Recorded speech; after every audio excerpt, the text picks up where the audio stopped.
مثلا فرصة شغل وقاعد متردد، يا ترى الشغل ده هيكون مناسب؟ طب مش هيكون مناسب، هرتاح؟ هيضيف لي حاجة ولا مش هيضيف لي؟ هيفرق معايا فعلا ولا لأ؟ ولا زي عدمه؟ ده عشان انت اللي هتختار. تخيل انت بقى ربنا سبحانه وتعالى يجي يختار لك، فأكيد اختياره هو الأنسب والأصلح ليا. فدايما ادعي انه يختار لك وما يسيبكش ان انت تختار. اللهم اختار لي ولا تخيرني. مفيش أجمل من الدعاء ده، ويرضيك دايما باختياراته، تبقى راضي. خليك مطمن.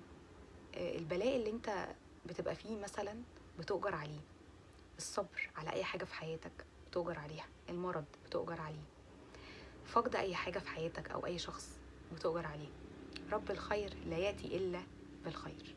شكرا.